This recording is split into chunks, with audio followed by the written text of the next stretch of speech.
जिंदगी में ना कभी कभी सबसे खूबसूरत रंग किसी सफर में मिलते हैं।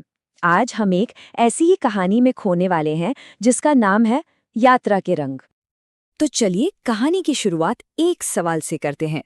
आखिर ये ड्रीम ट्रिप होती क्या है? इसका एहसास कैसा होता है? क्या इसका मतलब सिर्फ खूबसूरत जगहें देखना है या फिर इससे भी कहीं ज्यादा कुछ और? तो चलिए शुरू करते हैं सपनों की यात्रा।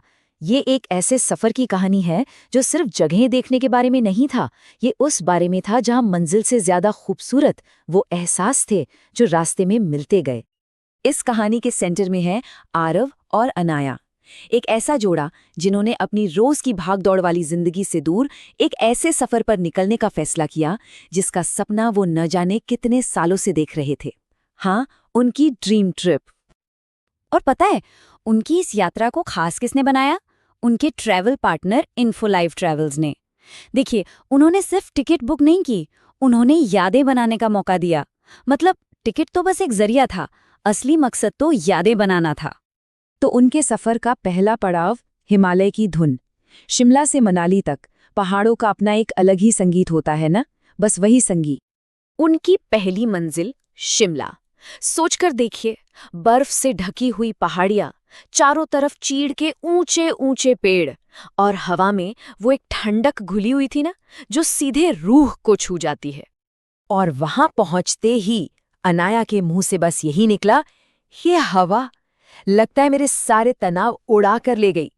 मतलब उस जगह के सुकून का ये पहला एहसास था। और आरव ने उस खूबसूरती को देखा और बस इतना ही कहा, और ये नज़ारे बिल्कुल पोस्ट कार्ड जैसे हैं, जैसे एकदम परफेक्ट पिक्चर। तो शिमला की वो बर्फीली हवा और नज़ारों को पीछे छोड़कर उनका सफर आगे बढ़ा मनाली की तरफ। एक ऐसी जगह जहां नदी की अपनी धुन थी और देवदार के जंगल जैसे बाहें फैलाए खड़े थे।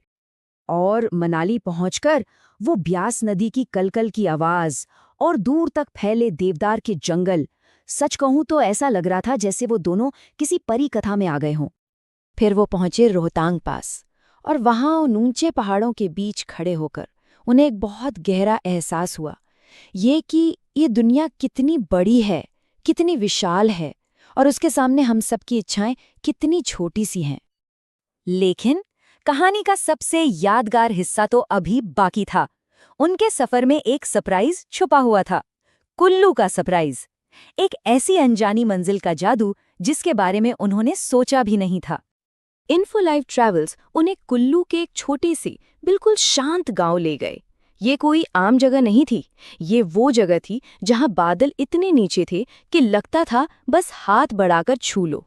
रात में आसमान तारों से ऐसा भरा होता था कि क्या कहने, और वहां के लोग, उनकी सादगी, उनकी गर्मजोशी, वो दिल को छू लेने वाली थी।